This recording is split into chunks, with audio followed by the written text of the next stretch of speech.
On behalf of the Institute for Christian Muslim Understanding, I would like to welcome you to this great event, and glad that so many of you could come to our reception earlier. My name is Jan Abu Shakra. I am one of the co-chairs of ICMU, and my other co-chair, Sister Molly Revis, is in the back of the room there. The ICMU was an organization started shortly after 9/11, where groups of Christians and Muslims in Portland felt that it was the situation in our country and in our local community called for more understanding and the opportunity to bring people together from those two faith backgrounds, and for others not in that faith background, but to get together to share our common dreams and aspirations, our concerns, and to provide support for our communities during that period. The initial impulse from establishing that group led to our sponsoring and co-sponsoring many events over the last 10 years that included some big events like this one, more formal, as well as a number of informal events, usually around some food and good conversation and just people getting to know each other. One of the key programs that we held in the last few years, over the last few years, was a series of events around a common word, which was an initiative of Muslims and Christians coming out of the Royal Institute for Interfaith Studies, of which Rami Khouri had some affiliation as a fellow when he was living and working in Amman. And then a number of other things. So we're so happy to have all of you here. You have our brochure as well as the brochure for this evening, and we hope that you have signed up and will be get on our mailing list and be available for future events that we will be having. Before we introduce our guest speaker for tonight, I would like to just make a couple of announcements about how the evening will be going. Rami will speak for around a half an hour or so, presenting basically what he came here to say and what we invited him to come here for. And then he will take some questions and respond. Because we have learned over the years that sometimes it's a little more orderly if we, rather than taking questions which sometimes can turn into statements from the audience, there will be members of the ICMU board who will be walking up and down the aisles with 3x5 cards, and we would ask that if you do have questions that come to you as you're listening to the presentation, that you would jot those down and then hand them to one of those people. And then that will be the main question and answer. If we have time for more questions and follow-up and so on, we will accommodate that. I would point out also that this event is being video recorded by, first of all, my institution, Portland Community College, which has a fantastic media service and a YouTube channel, so that this event will be available for public viewing with closed captioning and so on to make it accessible to a broader audience. And Will Seaman from the Jewish Voices for Peace is also video recording it. So just to know that that is going on. And the other thing is, and I will announce this as you are leaving, but we would ask that, especially those of you that came to the reception and entered the sanctuary through the back, If you want to find your car, which you probably left in the parking lot across the street, there is an exit directly behind me in that way. And on the way out, we have a place for you to leave your evaluations, any input and feedback that you would like to give for us, as well as donations to help support this event and other events of this kind. So we are so pleased to have Rami Khouri with us today. He has spent just a few hours in Portland, and fortunately we managed to do it on a day that was not totally pouring, so that he could appreciate the beauty of the city. And we spent the afternoon at Portland State University at the Middle East Studies Center, which hosted a conversation there. And now I would like to introduce David McGreery, who is a professor of religious studies at Willamette University, and also a member of the ICMU board, who was so generous to share with us the fact that Rami Khouri would be coming to Oregon to deliver the Salem Peace Lecture, as he did last night at Willamette, and so we were fortunate enough to be able to host him here in Portland. So I would now turn the mic over to David, who will give a little more background about Rami. You see that, Rami? I got to sit in the bishop's chair. Yes. They won't even let you on the podium yet. Okay. I want to start off just telling you a little story. Might indicate why I'm so pleased to have this honor of introducing Rami Khouri. A number of years ago, probably about 20 years ago, a friend of mine was doing an excavation up in the northern part of Jordan at a place called Jamal, the mother of camels. And he was hiring the workers for the excavation season, and all of a sudden, a fight broke out among the workers. And Rami asked his kind of interpreter, camp director, what was going on. And he said, well, these guys are upset. You just hired a foreigner. And Bert said, he's not a foreigner. I see him every day. And they say, no, he's a foreigner. He lives about a half mile out of town. So I'm just doubly pleased that you've invited a foreigner from Salem to come up and have a part, at least, in this very special occasion.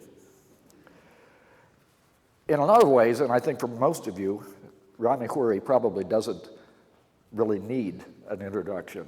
That he's often interviewed on NPR and PBS and BBC and the Lehrer NewsHour and many other international broadcasts. And I must say, I'm going to keep this as short as possible because there are so many things that could be said about Rami. His articles, newspaper articles and columns, frequently appear in the New York Times, the Washington Post, the LA Times, the Boston Globe, the Financial Times, and of course the Beirut Star, and many other international papers. Rami received his BA and master's degree from Syracuse University. He did his secondary school in Geneva, Switzerland.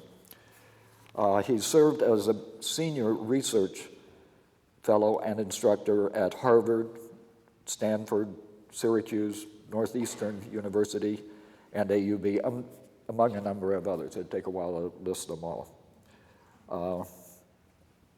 He also, as Jan just mentioned, served as a fellow with the Royal Institute for Interfaith Studies in Amman, Jordan. And as Jan also said, he had a part in producing this initiative called The Common Word, which ICMU has used quite often. Rami founded and served as a general manager of Al-Qutbah Publishers, specializing in archaeological publications. He has produced, at least in my opinion, the best and most up-to-date collection of guidebooks in Jordan. What's unusual about Rami's publication when he describes an archaeological site or an ancient site, I doubt that there's a single site in that book that you haven't visited at least once, and actually often multiple times, I know, because I've been with him some of those times. In the 1970s and 80s, he served as the editor-in-chief of the Jordan Times, which is an English-language newspaper in Amman. In 2006, he was the recipient of the Pax Christi International Peace Award. He is currently a syndicated columnist and the editor-at-large of the Beirut Daily Star newspaper. And at the same time, he serves as the director of the Issam Ferris Institute for Public Policy and International Affairs at AUB, or the American University of Beirut. He's currently in the United States for just a couple of months doing research and teaching assignments at Harvard University and Northeastern University in Boston. I don't know, I suppose maybe that's bad to suggest that Harvard is in Boston rather than Cambridge, but I don't think it matters that much. Yeah, if you want to see some of Rami's many publications, you can Google him on the internet, and you'll be surprised how many hits he gets. Rami also has two of his personal websites that list a number of his at least more recent publications.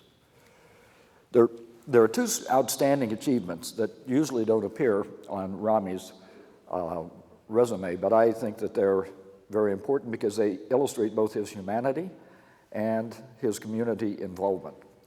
And these two outstanding achievements are, first, for many years, he was the chief umpire of the Little League baseball group in Amman, Jordan. And I've often wondered if that's where Rami learned or perfected his talents of being a fair and even judge of very difficult situations sometimes. The second distinction is that he is my daughter's godfather. And I have to just say one little personal bit here. My wife and I lived in Amman from 81 to 88. And we were looking to adopt, which is not an easy thing to do in Jordan. And so Rami was giving us some advice. I was in a meeting one afternoon, and my wife was out giving piano lessons, and I got a call from Rami. And he said, Monsignor Raouf, who was the head of the Catholic Church there, had called and mentioned that there had been a little baby girl born the day before, and would we be interested in adopting? And I said, I'm sure we will, but I need to talk it over to my wife, with my wife. So I called up the Monsignor, and he said, well, if you're interested, you could come and pick her up tomorrow. She'd be 2 days old at that time. So when my wife walked through the door, I said, do you want a little girl? And she said yes. We stayed up all night thinking up a name. The next day, we stopped by Rami and Ellen's apartment or house and picked up a bassinet, a baby blanket, and little pajamas for the kid. We didn't have anything. We went and picked up Krista Jumana is her name. And on the way back, we stopped at a pharmacy and got some baby bottles and some milk and all the diapers and the things that you need. So anyway, I'm very touched by having a friend like Rami. If it wasn't for Rami, I wouldn't have a daughter.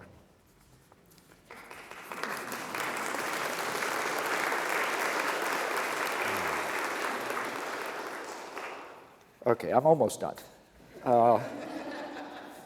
In my opinion, Rami Khouri is one of the most thoughtful, sensitive, courageous, and I hate to use the phrase, but it is, in fact, true, fair and balanced commentators on contemporary issues in the Middle East. And not just commentary on political events or issues, but also he includes social, economic, religious, and historical issues. And I think in a very masterful way, he points out how all of these issues are intertwined, and that it's a mistake to talk just about politics without also talking about economics and religion and history and so forth. So it's a great pleasure and an honor for me to present our speaker tonight, which, as you can see from your program, is initiated by ICMU but has a number of sponsors with it. I've got to make sure I get the title of your talk correct, Rami. Yeah, I like to refer to him as HRH. Mr. Rami Khouri will speak about diplomatic stalemate and democratic revolts, making sense of a Middle East in transition. So please join with me in welcoming Rami Khouri to Portland.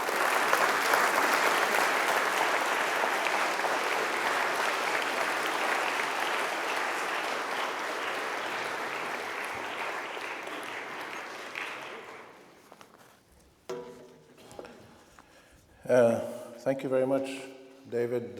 Thank you all for being out here, and thank you to ICMU for organizing it and the long list of co-sponsors, and especially Abu Rashid, where Abu Rashid is great food and brings us all together for a good occasion.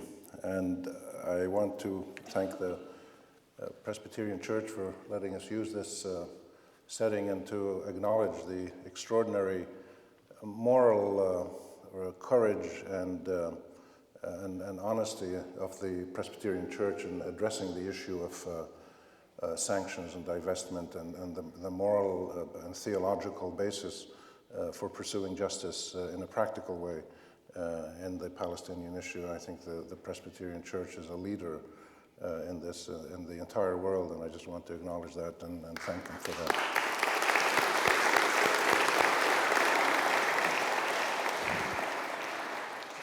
I want to share some thoughts with you tonight about the situation in our region in the Middle East, which really is defined by two major developments happening simultaneously and connecting a whole range of other developments together in a moment which I believe is really one of the most significant turning points in the modern history of the Middle East.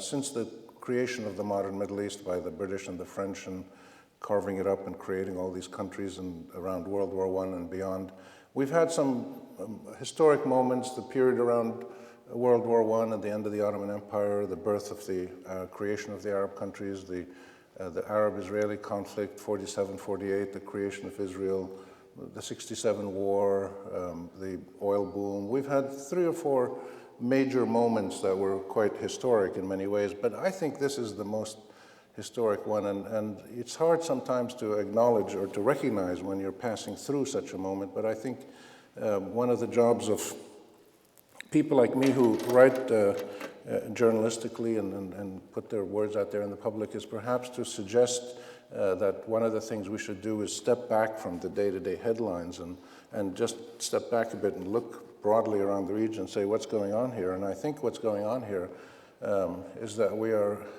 experiencing the most significant reconfiguration of power and identity and statehood and political and diplomatic relations since this region came out of World War I.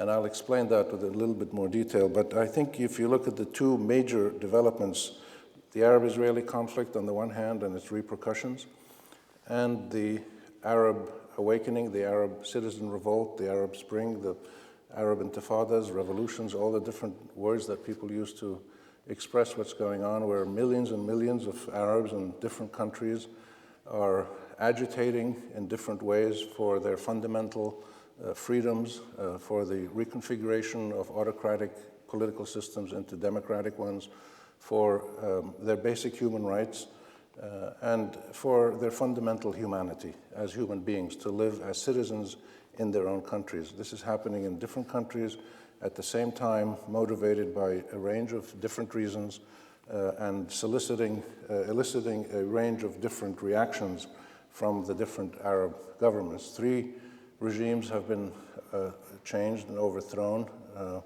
One leader was killed in Libya, 1 leader is on trial in Egypt, and a 3rd leader is in exile and disgrace outside his country, and others are likely to follow.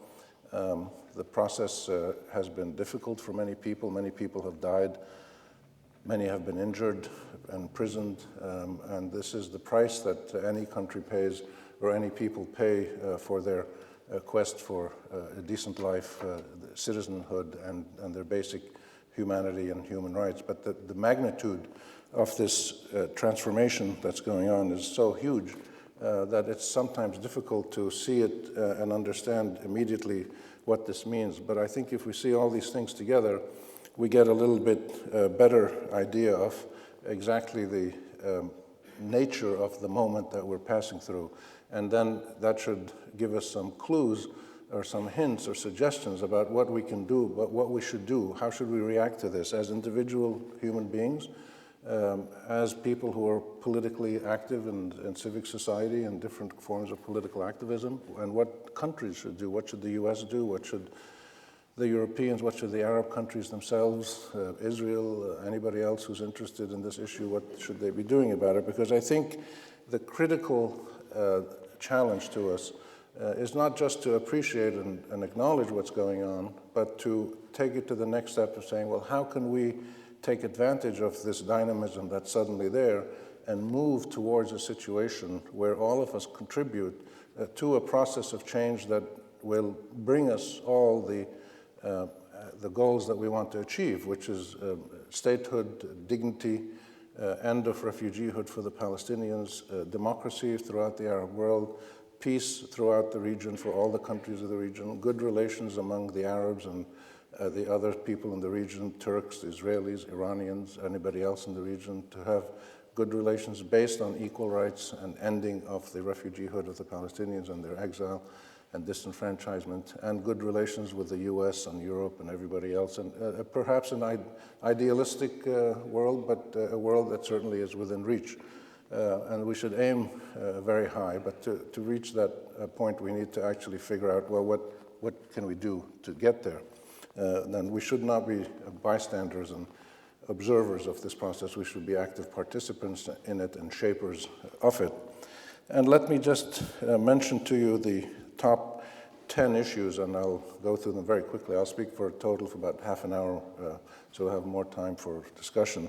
But I think if we look at 10 key points that strike me as significant, that touch on the 2 issues that I mentioned, I think the first one is that probably we're getting close to the end of the point where military action can have any useful political consequence in the Arab-Israeli conflict. The last several wars in Lebanon and Gaza between Israel and Hamas and Hezbollah, these were not wars between countries, these were wars between resistance movements and the Israeli army. And they were wars in which Israel was twice forced to accept a UN ceasefire against its will, in a way that was never forced on it in a serious way in its wars with the Arab armies. But there's a new form of resistance out there now, and the Israelis are having more trouble with it, but also they bring tremendous destructive power to bear on the Arab countries that they attack, and therefore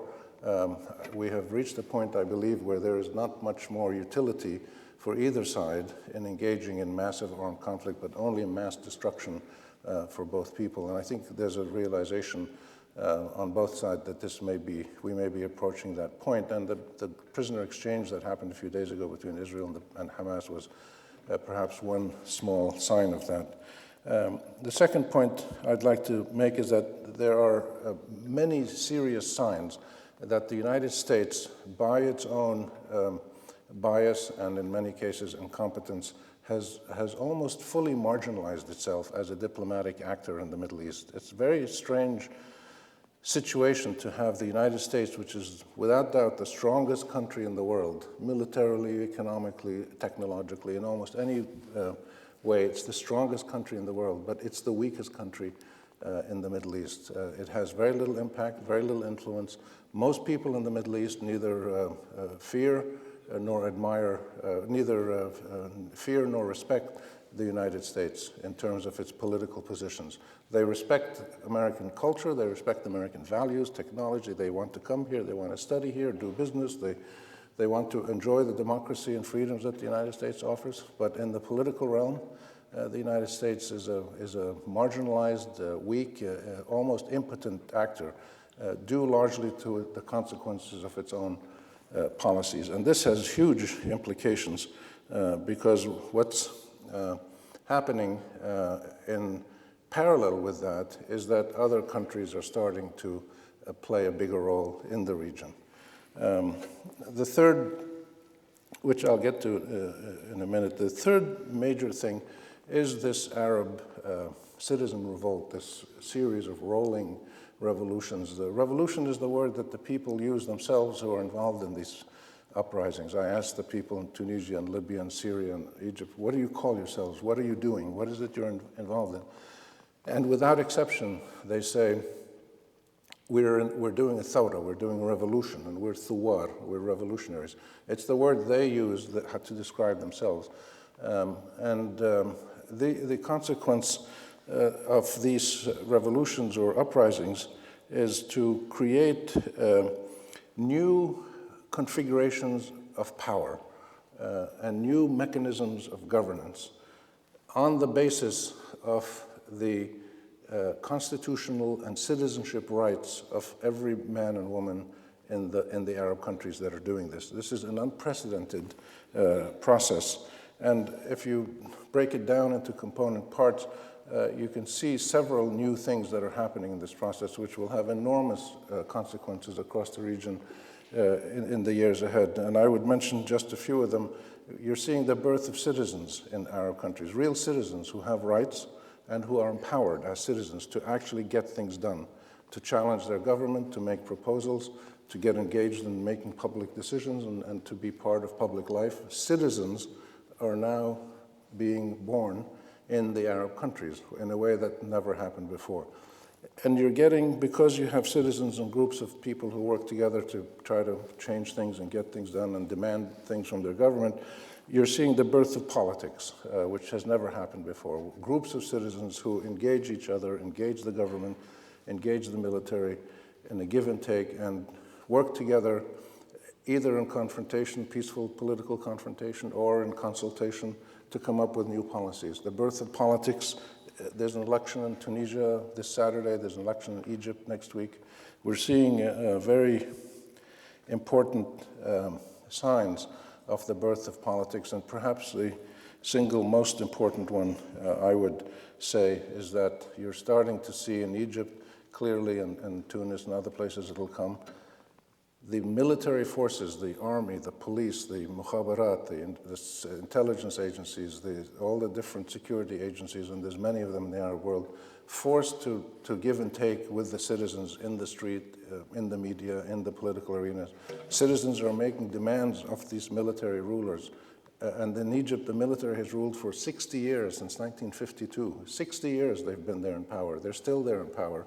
But for the first time ever, they have to respond to the demands of their own citizens and make concessions and respond to the demands of the citizens, the reasonable demands, and negotiate. This is an extraordinarily important historical development. The civilian oversight of the military is one of the absolutely crucial foundations of any stable democracy. And it's starting to happen. And you're starting to get more legitimate government mechanisms.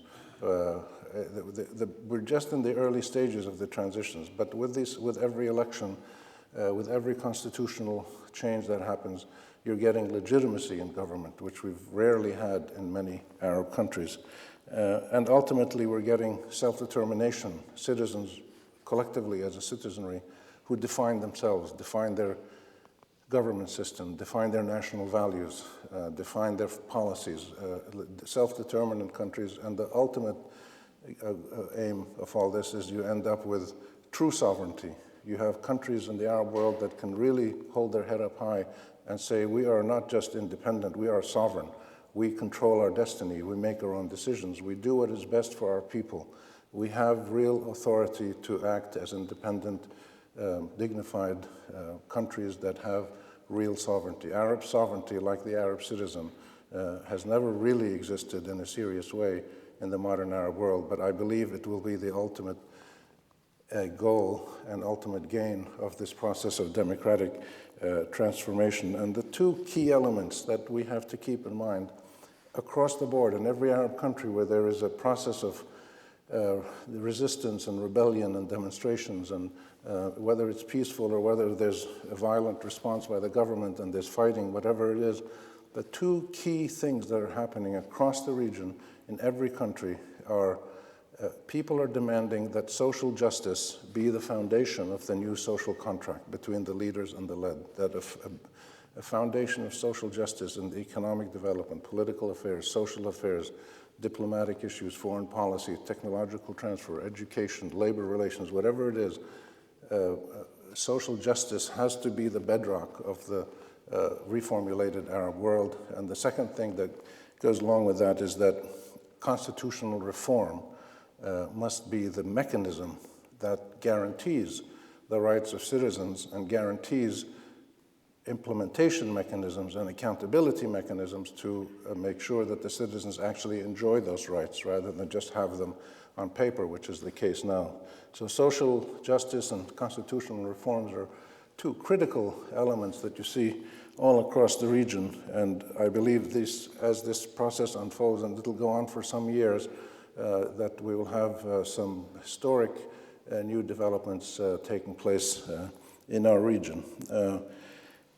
That will lead to other changes. You will see, the fourth point I'd say is that you look at Egypt today, you can see, I mentioned this, the US is marginalized, other countries play different roles. You see popping up all over the region, Turkey, Iran, Saudi Arabia, Egypt, Israel, they all have different roles now. They're all changing. Every one of these regional powers is evolving in different ways. Some will be winners, some will be losers. But you can see, if you take the case of Egypt now, just in the last 3-4 months, the way that Egypt has calibrated its relationships with Israel, with other Arab countries, with Iran, with the United States in different cases, different situations, but in every case, you have a much more confident, proud, self-assertive, and most importantly, sovereign and legitimate Egyptian state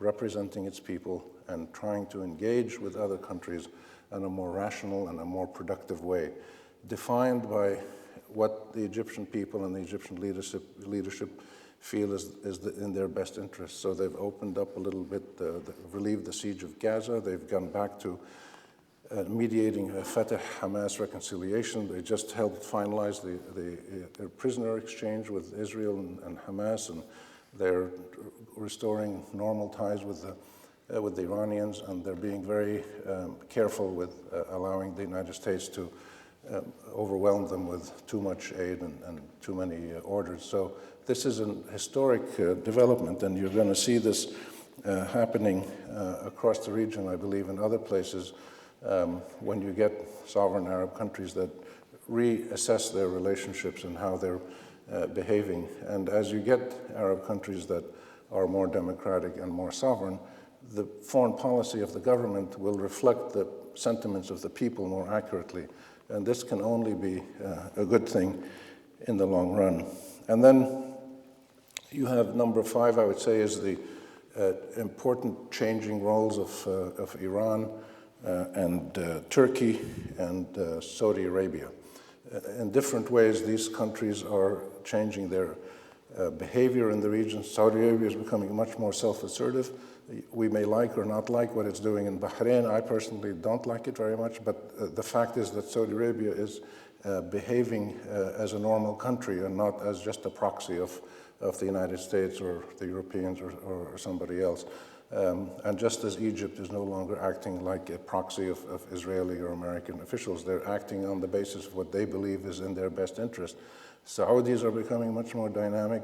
The Turks are playing an important regional role, standing up to the Israelis in some cases, but at the same time working with the Israelis, helping. They were part of the mediation for the prisoner exchange, and they've been involved trying to help come up with peaceful resolutions of the challenge of the Iranian nuclear issue. So a dynamic role which before would have been played by the United States, but is not played by the United States anymore. So Turkey, Egypt I mentioned, Saudi Arabia, and Iran. Iran's role is changing. Iran, I believe, will be one of the losers of the current transformations as the Arab countries and Turkey play a much bigger role. The space for Iran to be involved in the Arab world will recede, and Iran will pull back to playing a role that guarantees and protects its own national interests, but has less intrusive policies that take it into the Arab world. The sixth point is that Israel is becoming much more isolated.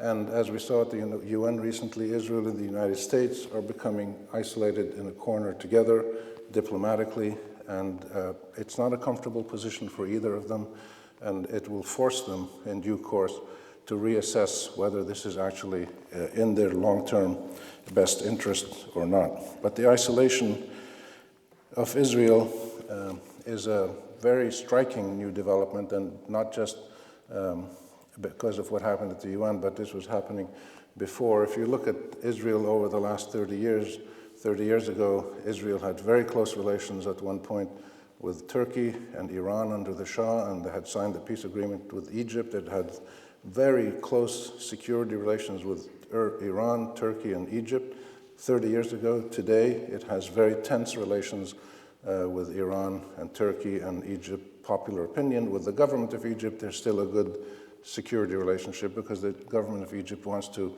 adhere to its obligations under the peace treaty as it should, because if you're asking to live in a democratic society with a state of law, and if you want to be treated according to the state of law, you need to abide by the state of law. And if you've signed that peace treaty, then you need to abide. And the Egyptians want to abide by the peace treaty with Israel, but they don't want Israel to overstep that and make Egypt a henchman or a proxy or an errand boy for Israeli concerns. So Egypt is standing up much more firmly to Israel, and to the point where a few weeks ago the Israelis actually apologized to Egypt for the 5 soldiers, the Egyptians, who were killed in Sinai. And this is unprecedented for Israel to apologize formally to an Arab country. So we're seeing this isolation of Egypt happening in a very dramatic way, and happening in a context that touches on all of its important relationships in the region. The seventh point is that, and this shifts me a little bit to the Arab-Israeli conflict, and as this fits in with these regional developments and the Arab uprisings. The seventh development is that we have been seeing for a few years attempts by various people, Arabs and others, to try to reaffirm the importance of legal accountability of states in the face of international law.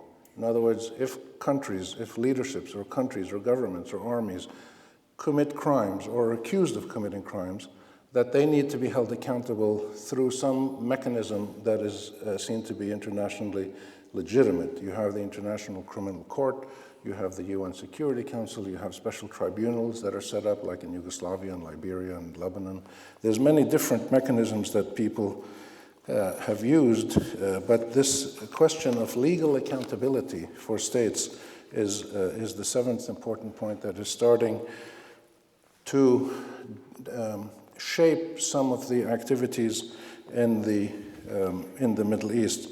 And one of the reasons that the Israelis and the United States reacted so vehemently, almost hysterically, to the Goldstone report, and again to the UN move by the Palestinians in September, the hysterical overreaction of Israel and the United States was a very important sign that they don't want that kind of international accountability. They don't want Israel or the United States to be subjected to the demands of living according to the same rules that everybody else in the region is expected to live by. So it's okay to go and overthrow Saddam Hussein with your army. It's okay to take the leader of Sudan and indict him in the international court. It's okay to set up a special tribunal to find the people who killed Hariri, which should be done anyway as a basic need of justice, but to use it also as a means to hit Syria and Hezbollah, which clearly most people think is one of the aims of the tribunal, that they feel it's okay to do all these things, but it's not okay to demand that Americans be held accountable for what they've done in Iraq, or Israelis to be held accountable for what they do in Lebanon or Gaza or Palestine. So this double standard is a very, very important, this attempt to break this double standard is an extremely important historical development, which is just starting to take shape. And if you look back a few years and you look now at what's happening, Israeli officials are sometimes reluctant to fly to European countries because they are afraid of being indicted in European courts under universal jurisdiction laws that exist in some countries. And so that's the seventh point, the beginning of a global movement to use international legal accountability across the board. And if we're going to use that kind of accountability, if we're honest with ourselves, we have to make sure that it applies to everybody. So if you have Arab criminals, Israeli criminals, Iranian criminals, any people who are accused of criminal acts must be held accountable to the same standard. Otherwise, we would be hypocrites. We would be accused of the same double standards that we now accuse often the United States or Great Britain or Israel or other countries. So the whole point of democracy and human rights and the universal legal accountability standards that we want is that they are universal, that they apply to all human beings. They're not selective. You can't ask the Israelis to be sent to court, but not the Syrians or the Sudanese or the Libyans or any government that's accused of mass killings and gross corruption and crimes against its own people. Number 8 point is that the move by Abu Mazen, Mahmoud Abbas, to go to the UN has proved to be an extremely dramatic move that sends a message that the Palestinians have essentially given up on American mediation. And this is profoundly important because it represents two things. It represents a sign that one of the weakest political leaders in the whole world, Abu Mazen, it's hard to find a political leader with less legitimacy, less accountability. He represents a few people in the central hills of Palestine. He doesn't represent very much more than that, on the central hills of the West Bank. He has very little support among Palestinians. He hasn't consulted with anybody outside his circle of friends. But despite all these criticisms, he was able to shake up the whole world and send the American and the Israeli and the European diplomatic establishments into an almost hysterical frenzy, trying to figure out how are they going to respond to this move. And all he did is go ask the UN to recognize the Palestinian state, which the UN, of course, had done in 1947, and the United States had voted for it back then. But still, he caused great turmoil.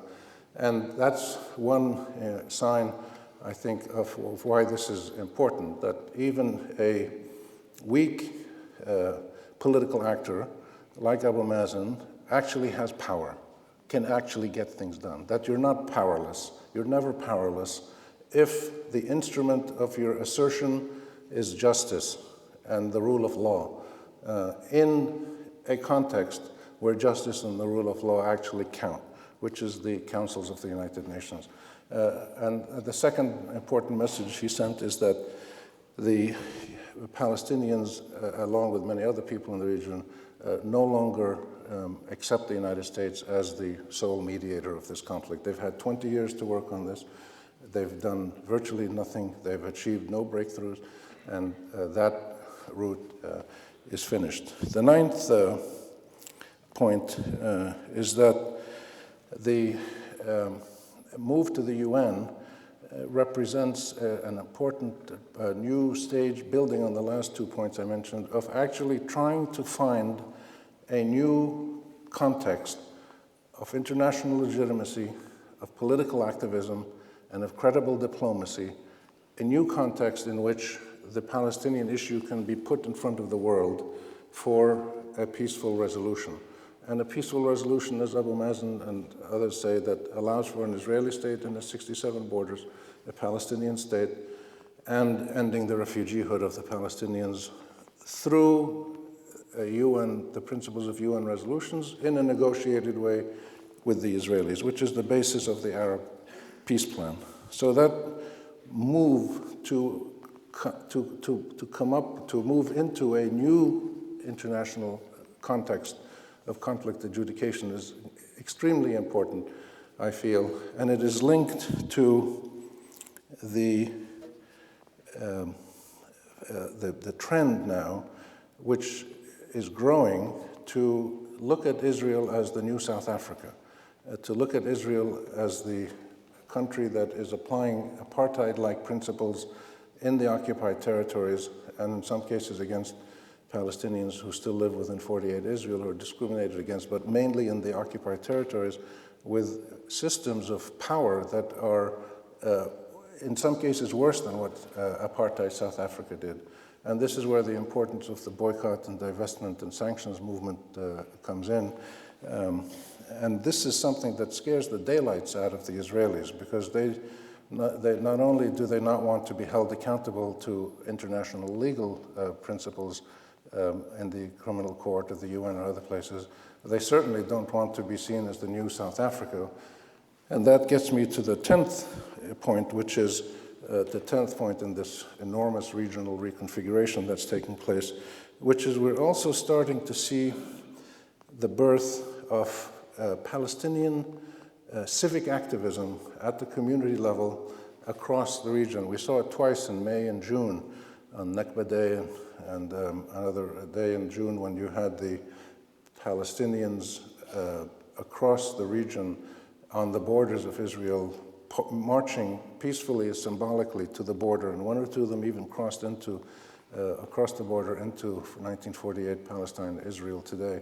And this symbolic march, and of course the Israelis shot and killed several dozen of them in Lebanon and Syria, and so this peaceful civic disobedience, this nonviolent resistance by Palestinian ordinary people, and this wasn't organized by Abu Mazen or Hamas or anybody, this was organized by Palestinian groups. So you're starting to see passive resistance, peaceful resistance organized by Palestinian groups at the grassroots across the region. And I would not be surprised if this were to turn into a worldwide movement where you'd have peaceful protests in front of Israeli embassies, in front of, at every border of Israel, every place in the world where an Israeli official goes to speak, a crowd of people would stand outside and sing Palestinian love songs or sing folk songs or eat kubbi or do whatever they want to do as a peaceful protest.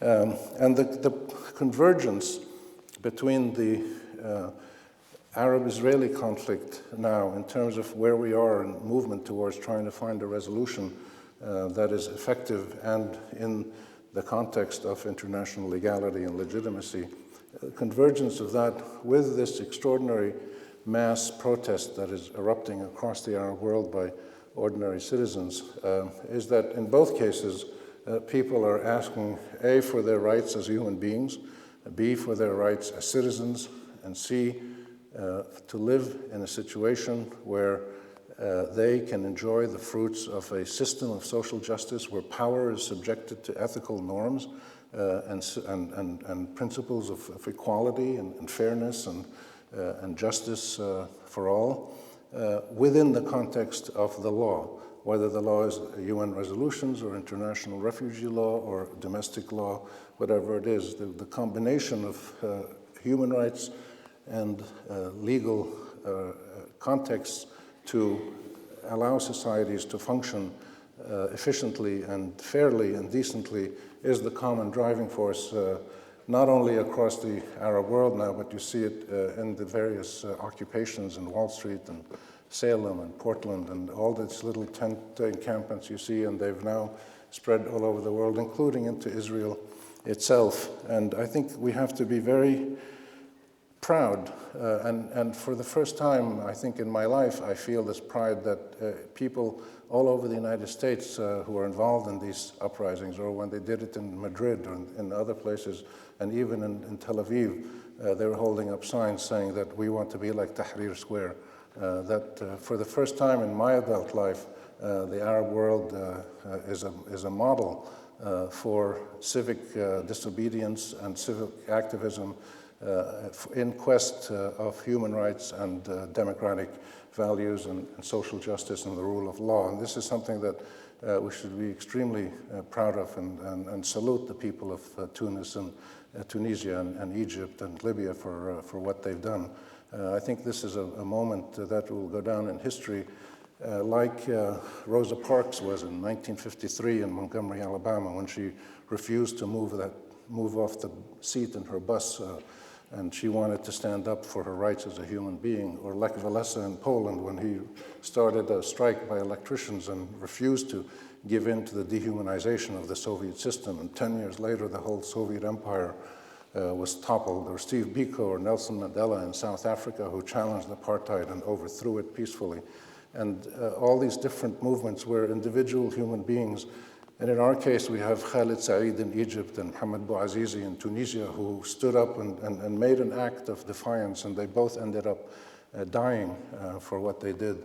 But they sparked this extraordinary wave of protest, which has now been the inspiration for many people in the United States and in Europe and around the world. And this is a moment, I think, that we should not only enjoy and savor, but to assess it carefully and to understand the underlying reasons for it. And the underlying reasons for it are that human beings, whether they're Arabs or Black Americans or Hispanics or middle-class Israelis or students in Spain or whatever they may be, human beings will refuse to perpetually acquiesce in their own dehumanization, subjugation, marginalization, and pauperization. That human beings ultimately will stand up and demand that their human rights be fully affirmed and that their rights as citizens of a country be fully applied and enjoyed. And they will do this peacefully,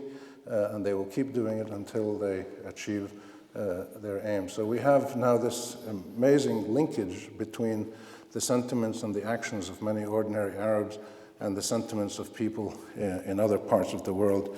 So the consequence of all that, I'll finish by saying that the consequence of all that is to make us think about what do we do next? What do we do about this amazing moment that we're passing through, which keeps changing, and we don't know in a week or in a month or 3 months where we're going to be, but we know that this force that has been unleashed in the Arab world and in many other parts of the world is not going to go away until there's a certain fundamental basic satisfaction of the rights that people are fighting for. And I think it challenges us all to think about how do we take advantage of that, how do we build on it, how do we make it into something permanent and useful and something that we can be really proud of. So I think one of the first things that we need to do is to just keep analyzing these issues honestly, openly, and courageously, and not to be afraid of any dimension of this situation, whether we're challenging accepted principles in this country or in the Arab world or in Israel or in anywhere, is to keep analyzing and studying and really understanding what is driving this process. There's a great problem with the media in this country, as you know. The mass media in the United States tends to be very superficial, very distorted when reporting on issues in the Middle East. But this process that's going on now is an extraordinary opportunity to finally connect with the global media, because the quest for freedom and dignity and democracy is a universal one, and it's a language that every person in the world can understand. The second thing I think that we have to do is to emphasize over and over and over again that the resolution of the Arab-Israeli conflict peacefully legally, and equitably for all concerned has to be the #1 priority of diplomatic action in the region. Before Iran, before terrorism, before mass destruction weapons, before anything else that people want to come up with, before oil, resolving the Arab-Israeli conflict, which is the oldest and most destabilizing and radicalizing conflict in the region, resolving it peacefully and fairly will be the single biggest contribution to achieving all the goals that everybody wants to achieve in the Arab world, in Israel, and Turkey, and Iran, and the United States, Europe. Everybody will benefit from an equitable resolution of the Arab-Israeli conflict. And the third thing, I think, that we have to do, all of us in our different ways, and people can do this from their home, on the internet, sending letters, on the telephone, talking to your children, talking to your neighbors, going to your school. Everybody can be an activist now. One of the things that has happened is not just the birth of the Arab citizen in the Arab world. Formerly helpless people have power in the Arab world. The average citizen can get things done now, but so can you, and so can I, and so can all of us use the power. And what is that power? It is simply the affirmation that justice will be done, that our citizenship will be activated, that our rights will be enjoyed, that we will not acquiesce forever in our own dehumanization, that we will work together peacefully, honestly, openly to achieve the rights that are ours by the fact that we are citizens of fine countries and that we are children of a single God. Thank you very much.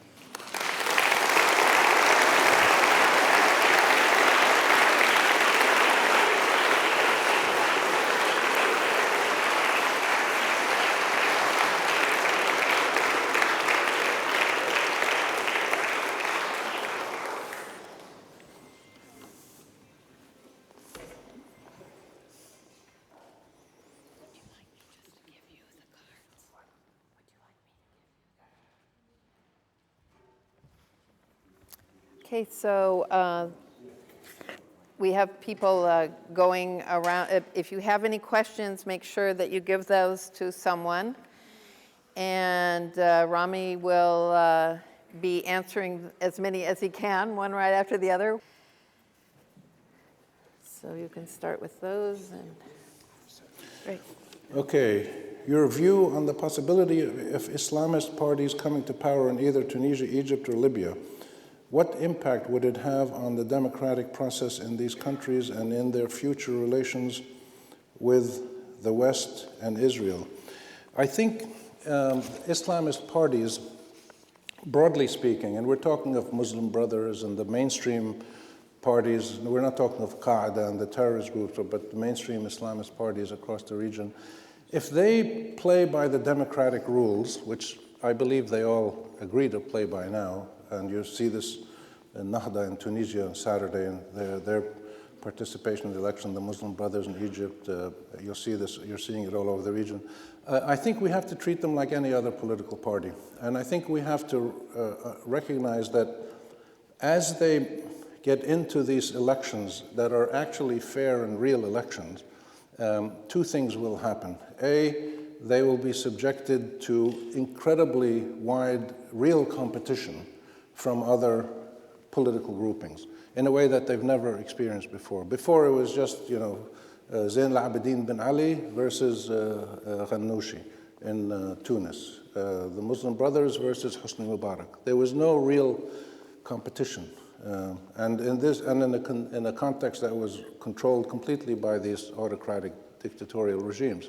The second thing that will happen is they'll be subjected to the accountability of their own constituents and citizens. This is a very, very significant step, and we know from the Turkish experience and others that once these Islamist groups are subjected to real accountability, if they're in power, they've got to perform, they've got to deliver to what their citizens want. And what their citizens want is not radical Islam or faith-driven societies. They want faith, they want their Islamic faith and their Christian faith to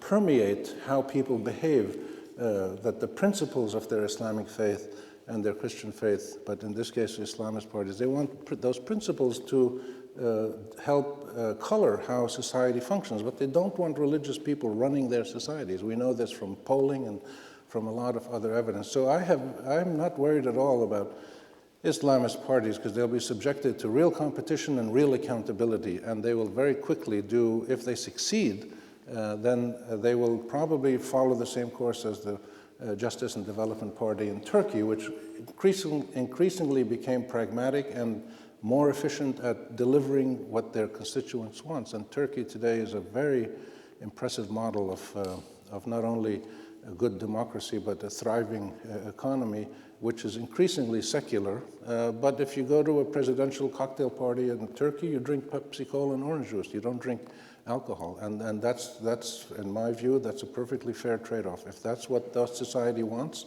if the price of good government and a largely secular public system is small symbolic gestures to the Islamic faith, and these are Islamic majority countries, then I think we should welcome that. That shouldn't be a problem.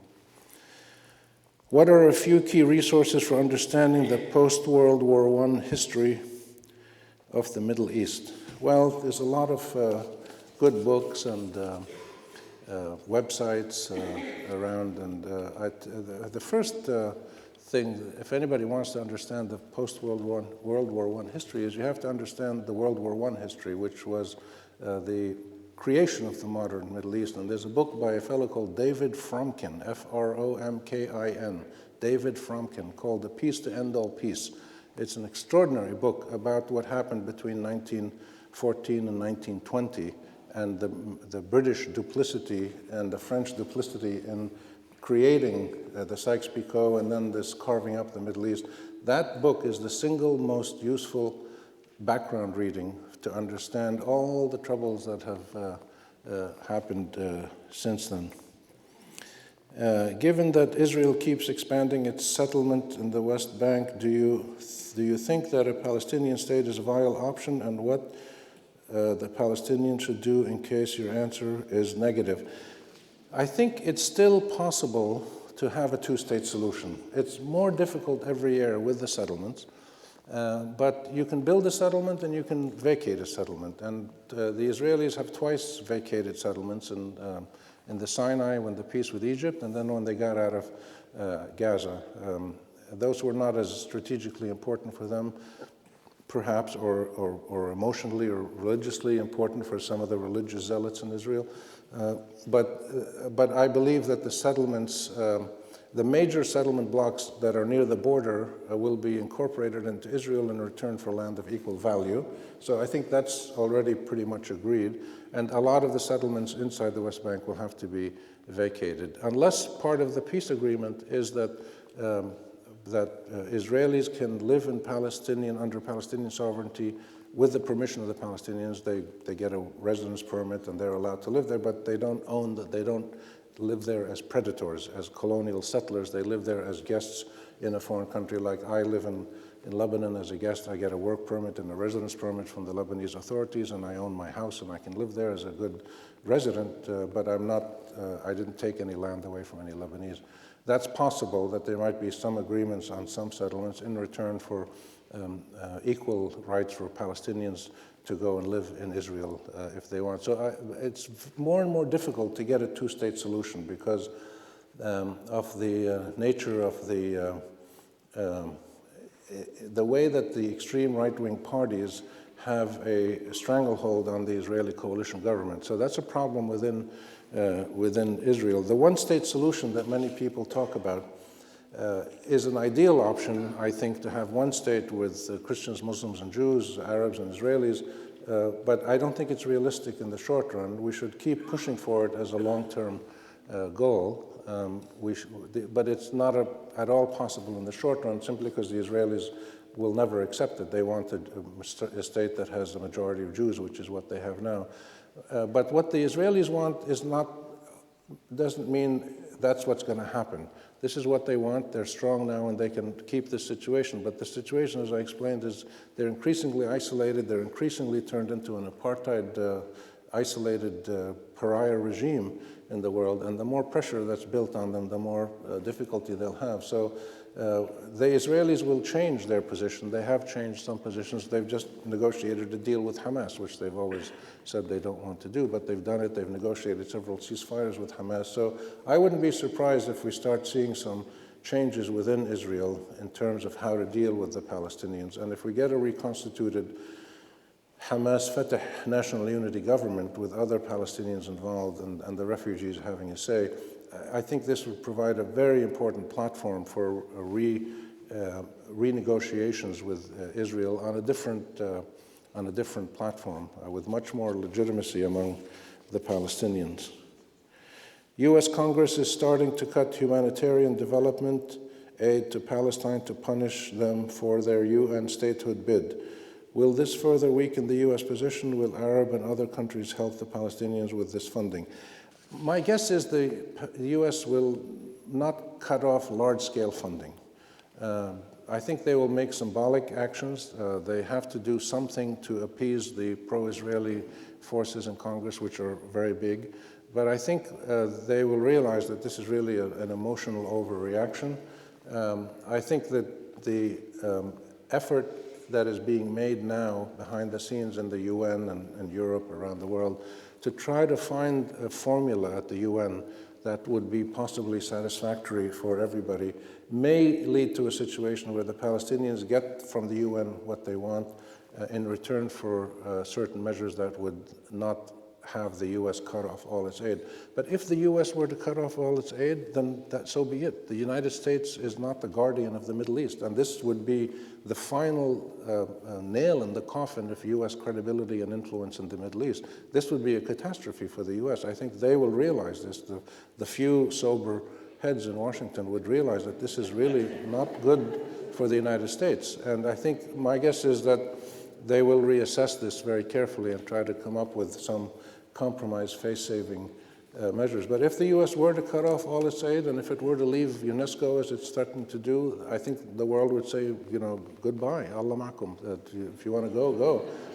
And this is something that we should be prepared for. And I think other people will step in, and it'll probably cause the Israelis to reconsider how they deal with the occupation. You mentioned the isolation of Israel in American foreign diplomacy with the continuation of American support to Israel's militarily and the Americans' veto of the Palestinian state at the UN. How do you see the reaction of the Arab street to that? I think the reaction of the Arab street or Arab public opinion will be rather low-key, because I think we've already made our reaction in the various symbols by which Palestinians and other Arabs have made it clear to the United States that we're not waiting for you anymore to come and solve our problem. Abu Mazen's move at the UN, Salam Fayyad's move to try to set up the infrastructure for a Palestinian state sometime soon, the Palestinians who have been marching around symbolically coming to the borders of Israel, the Saudis warning the United States several times, the Turks stepping in to play a mediating role where the U.S. used to do it. There's been quite a few signs of the fact that people in the Arab world no longer are waiting for the United States. So if the U.S. were to make the veto, I don't think it would have a huge impact because we've already more or less written off the United States for the moment, which is not a good thing. I think you want the United States involved in this process, but if it's going to be involved, it has to be involved on a credible basis, in the same way that it was involved, say, with the mediation in Northern Ireland, where it was a very good mediator and led to a peace agreement. So I don't think we should be happy that the U.S. is isolated and out of the picture necessarily. It's better to have the U.S. involved as a fair mediator, an equal-handed mediator. That's what we want to try to aspire. Do you see any political changes in Saudi Arabia? I see very small incremental signs that one very old king in Saudi Arabia understands the need to make reform steps slowly and steadily. I don't see major signs that the power structure in Saudi Arabia is going to undertake any major constitutional changes. Saudi Arabia will be the last country in the Arab world to undertake major political reform. It's a very unusual combination of a strict Wahhabi religious doctrine allied with a very militant royal family, the Saudi family, the House of Saud. They've done this now for 300 years or so, and with enormous wealth that they have, so they don't feel the need to make significant changes. And I think the evolution of the political structures or the social systems in Saudi Arabia will come at a much slower pace, and it'll be driven mainly by the education of women, which is continuing at a very high pace, and mainly by continued interaction between Saudi Arabia and the rest of the world. And I think we just have to live with that. It's not up to any one of us to tell anyone else how to run their house. The only thing we can demand of the Saudis is that they don't attack their neighbors, or they don't flagrantly get involved in mass denial of human rights, like killing people or slavery or things of that nature. The issue of the role of women, the issue of political civil liberties are issues that are primarily their concern, and they have to take the lead. And it's hard sometimes to look at a country and see some behavior like women are not allowed to drive or women cannot vote. I personally think that's wrong, that women should be allowed to drive and vote. But it's not my issue. I can't tell them how to run their country. So it's a very difficult question. How do you deal with other countries? When you look at people in the US all the time say, we have to do something about Afghanistan because the Taliban are going to prevent these women from going to school. And I tell them, absolutely, you have to speak out about it. You have to encourage the Taliban to let the women go to school. But in the final analysis, the United States is neither morally nor legally or politically mandated to care for the women of Afghanistan. Neither am I mandated to care for the women of China or the young men or the children of Argentina. It's not our responsibility to do this. It's our responsibility to speak out. If we see a crime, if we see human rights denials, if we see mass suffering, absolutely we should speak out. And if we're governments, we can make symbolic gestures. But this is one of the most difficult issues. And I think if the best example, the best thing if anybody wants to do something about say the political situation in Saudi Arabia, whether it's the civil rights of all Saudis or the status of women or the status of foreign workers or anything like that, make your country the best example of how to deal with women and workers and children and youth and foreigners and minorities. Make your country a model, and the Saudis and the Kuwaitis and the Arabs and the Chinese and the Taliban and everybody else will follow us. What is happening to Christians in the Arab world, especially those in Egypt, Syria, and Palestine? Are they being suppressed, marginalized, ousted? Christians for the last 30, 40 years have been squeezed demographically in most of the Arab countries, for many different reasons, economic conditions, some people not being comfortable with the Islamic wave all around them, some people under conditions of warfare in Iraq and Lebanon and Palestine, under conditions of occupation, for reasons that are relevant to any minority group. They tend to be better educated, they tend to have links to the Western world being Christians, and therefore it's a little easier for them to migrate usually. In many cases. So for all of these reasons, the Christians have been migrating, leaving at a faster rate than others. And it is one of the great challenges, I think, that we have. And it's not only the Christians, it's the polarization of society. If you look at Iraq, if you look at Lebanon, if you look at Syria now, almost any country, there's a polarization going on. The minorities are being pulled in different directions.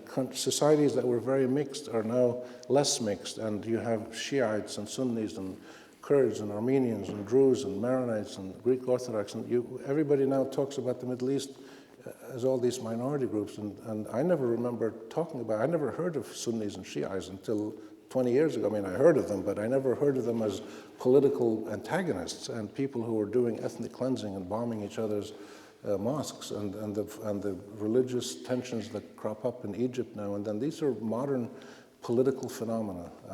The traditional Arab world, all of you who are from the Arab world know that in Egypt there's 80 million people, and 80 million people get up almost every day and have done so for the last 1400 and whatever, 20, 30 years of Islamic life, and Christians and Muslims get along together fine at the community level.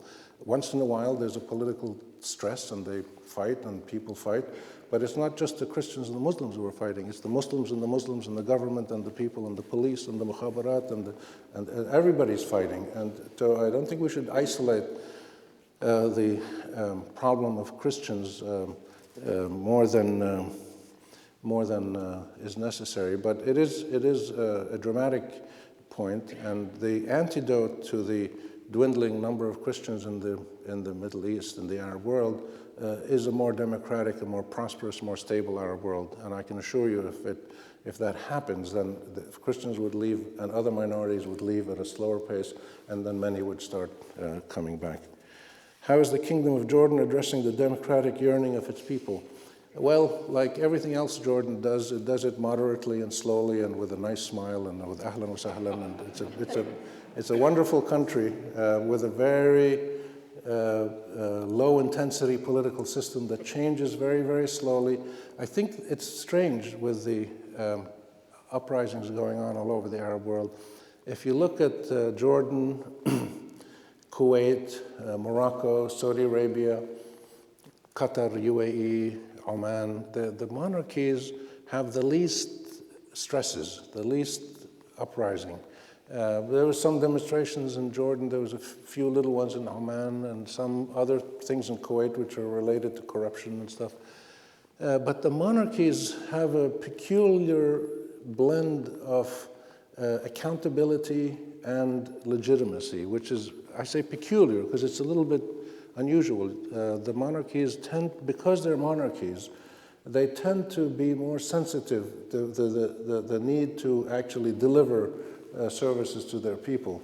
And they tend to be less intensely abusive police states like some of the so-called republics, certainly like Egypt and Tunisia and Libya. So I think the nature of change in the monarchies, Jordan being a great example, will be different than it is in the other countries. The demands on the regime were less intense than the demands on other places. There wasn't a call to overthrow the regime. The call was for constitutional reform and social justice and ending corruption. And the king understood that and responded with equally low intensity responses. He set up a commission or two and they studied and they came up with recommendations. They're now making some changes, limited. I think if that the importance is not that the changes were low intensity, but that they continue to happen. I think if you make some changes and the place doesn't go crazy and people realize that it's okay to make more constitutional changes, then there'll be others that will come along. But something very important happened a few days ago. The king named a new prime minister, and the new prime minister is a judge, a very respected judge, Aoun Khassaouni, who was on the International Court of Justice in The Hague. So, you know, the symbolism of a judge replacing a general as prime minister is, I think, a very positive sign. So we have to, again, be realistic and recognize that this change is going to happen at a slower pace in some of these countries. But the important thing is for the change to keep happening. To what extent has the Obama administration contributed to the U.S.'s marginalization in the Middle East? It's contributed a little bit, but most of the main problems for the marginalization happened before the Obama administration.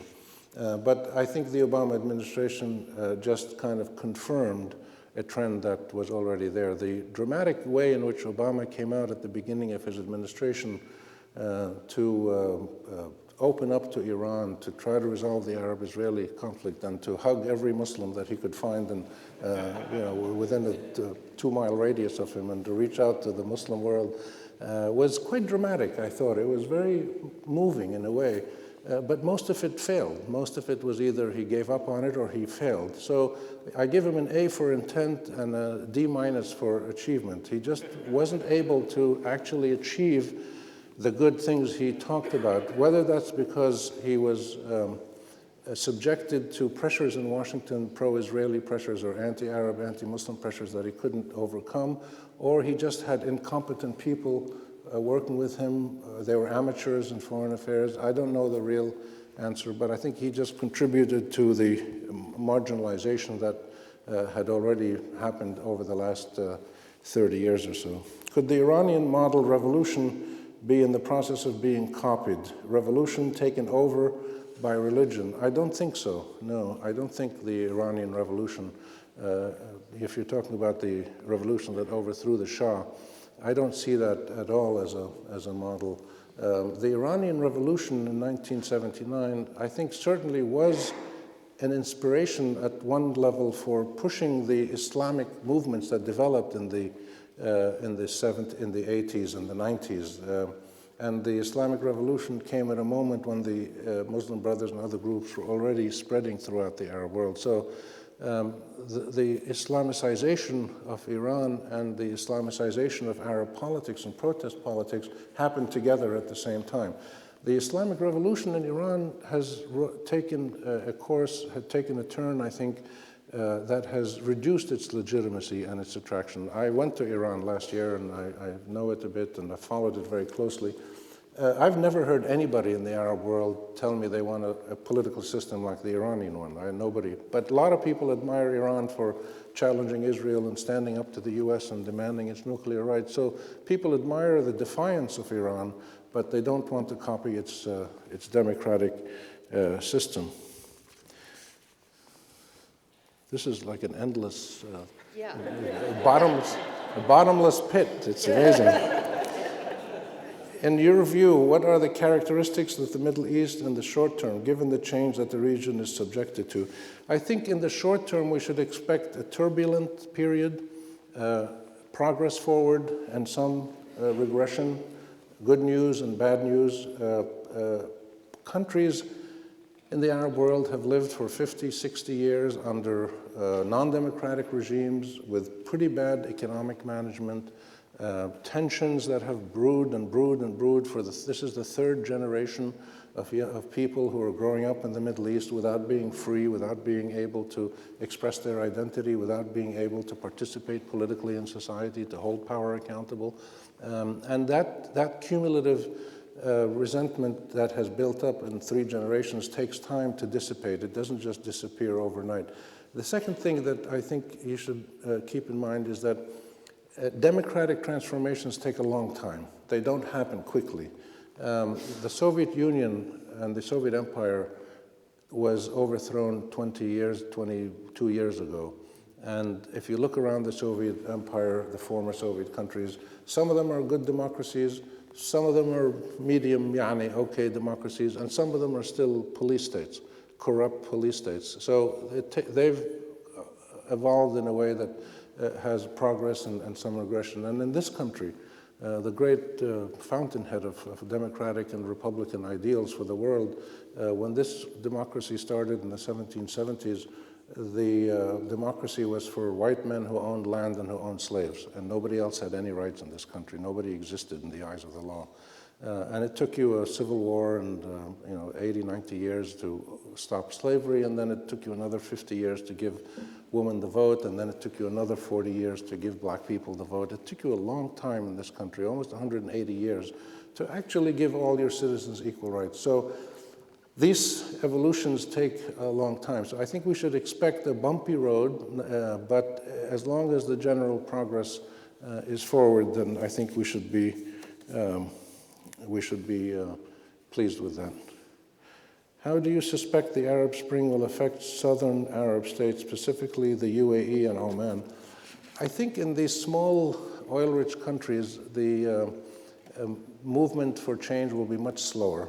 And I think the process of citizens expressing themselves will be different than in Egypt and Tunis and Syria. I think you're going to get, the social structure of these societies are very different. People don't go out on the street and demonstrate in Abu Dhabi and in Oman. There was a few in Oman, but they do it through the institutions of their tribal society and their monarchic systems. I think the the pressure building up in these societies, and it's very clear if you go there, I know these two countries well, the educated young people, especially the young girls, they've created a whole parallel universe which is on their Blackberries and on their cell phones. And what they do is they've created this incredible world where they communicate, where they express themselves, where they have fun. They do things that they're not allowed to do in public. So it's just a matter of time for that private parallel world that they've created to keep pushing against the existing world, and in political terms and social terms and personal freedom terms. I don't think you're going to get transitions to democratic republics, but I think you're going to get systems where there'll be more freedoms, more options for people. They can express their identities a little bit more openly, and most importantly, they can contribute to the processes of public decision-making and develop forms of accountability. It's going to be much slower in those societies, and one of the reasons is that they don't have any of, most of them, with some exceptions, don't have any of the real pressures of poverty, of homelessness, of despair that so many other people have in the Arab world, in places like Tunis and Egypt and Syria and Jordan, where people have really a hard time giving their kids enough calories to grow at a normal height. Okay. Yeah, I pared down as you were talking. There were a lot of duplicate questions, and I think there are just a couple that on issues that you haven't touched on. One concerns the situation in Syria and the possibility of outside influence, and the last one was on the role of Hezbollah in the Hariri assassination. What is the risk of civil war in Syria and the consequences for possible Alawite Sunnis and Christians, and the consequences for Alawite Sunnis and Christians? I think the risk of civil war is small, but it's there.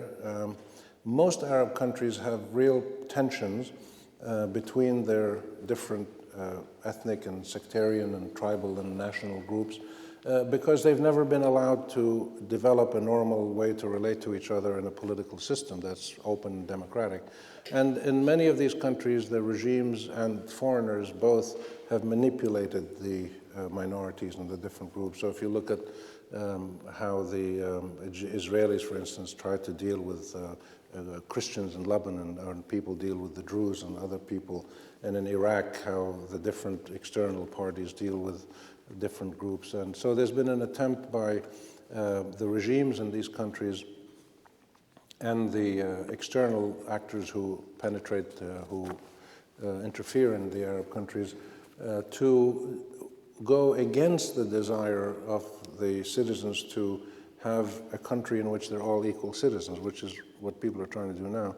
And instead, people have tried to accentuate the differences and the ethnic identities and religious identities, and therefore it's not accident that there's tension. And some of these things, you're seeing them in Syria. And my personal guess, I go to Syria regularly, and I've spoken to people in the regime and people in the opposition, so I have a reasonably good view of it. I've gone there for years and years. My guess is that there won't be a civil war. I think there will be, as you're starting to see now, sectarian assassinations, and these will be partly deliberate attempts to stir up a civil war. If you look across the region, I mentioned that there was two constants in every Arab country, the demand for social justice and the demand for constitutional reform. But there's a third constant in every single country. The regimes in every country that have faced rebellions or demonstrations have said this is the hand of foreigners who are here trying to manipulate our people and cause trouble. I don't think that's true myself, but it's interesting that the regimes would keep saying this, and the regime saying there's going to be sectarian war and we're not going to let it happen, whereas the reality is that regimes in the Arab countries probably at some point use this boogeyman of sectarian warfare to scare their own people, to say, well, we should keep things as they are because only my regime can keep things stable and peaceful, which I think is a fallacy. It's wrong, and most of the people who are demonstrating know that. So I don't expect civil war, but I think low-intensity tension, as we're seeing some assassinations and everything that the demonstrators have done in these countries has been the exact opposite of sectarian war or civil war. That the people on the streets are all working together wherever they can, and in mixed communities, you find that the opposition groups are actually working very closely together. How accurate is the news we are hearing about Syria, and what influence, if any, is Iran, Saudi Arabia having in the uprising against Assad? The uprising is a very serious one. It's a national uprising. I would say about half the people of Syria at least are actively supporting the uprising, maybe more. And a lot of people in Syria support the president and the regime, and quite a few people are kind of just watching to see what happens. But it's a real national uprising. It's not just a few people here and there. It could have been contained in March and April, but the response of the regime was very inadequate. They didn't take the opportunity to actually start the process of political reform, because in the beginning, the demands were for islah, for reform. There wasn't a demand to get rid of the regime in March and April and May. That started to happen after the killings of Der'a and other places, and especially the torture of the young boy, Hamza al-Khatib, I think his name was.